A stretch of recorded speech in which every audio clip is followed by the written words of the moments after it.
And Senator Dianne Feinstein, who chairs the Senate Select Committee on Intelligence and also serves on the Appropriations Committee and just completed chairing a very important hearing on the whole question of nuclear safety or nuclear power safety here at home.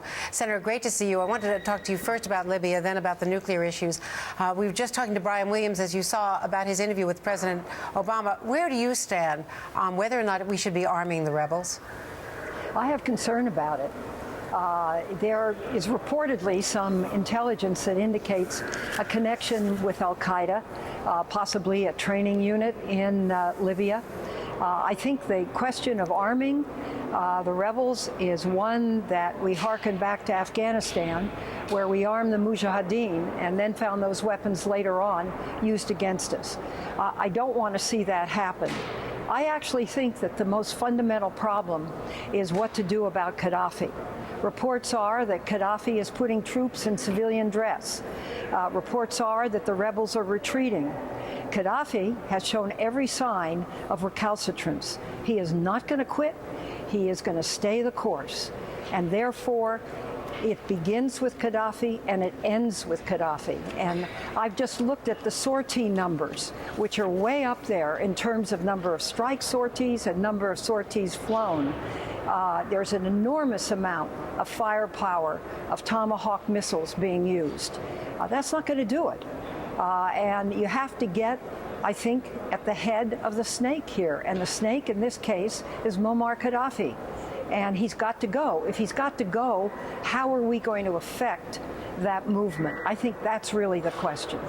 Well, how do we? How do we get rid of Gaddafi without putting boots on the ground? Well, I see only three ways. One is through the International Court. They're reportedly doing an investigation. I don't know whether they can get it done and go in and arrest him. Secondly, moving him with some incentives, I gather, to another country. And the third is meeting the same fate that Saddam Hussein met. But I don't know how you solve this problem with a recalcitrant leader who isn't going to quit at this point. Of course, the fate that Saddam Hussein met was only after we had declared war and gone in there. So well, that's true. That option is not entirely open to us, at least overtly, perhaps covertly. What about the possibility, Uganda, other nations that might be taking him in? Have you heard anything credible on that score? Well, the rumor is that maybe something could be worked out with Uganda. I don't know. I have no information on that. What question do you want answered? I know you can't tell us what the answers are. It's a classified briefing. No. But what is your top question for the big cabinet secretaries, the big guns coming to the Hill today?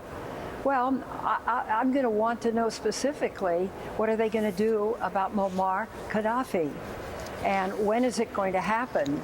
Because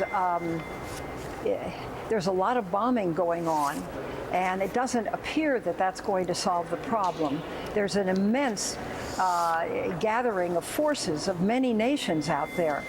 This is not a minor exercise, and if it doesn't work, we need to know that, and we need to change direction. So that's what I would like to know. Now, I know that, switching gears, you just toured San Onofre and Diablo Canyon in your home state of California. Particular concerns because of earthquakes, obviously, in that region, the fault lines. Are you persuaded that they are built well enough to withstand an earthquake without having the kind of radiation leaks, the partial meltdowns, and the danger, the risk to the spent fuel being stored there that we've seen now in Japan?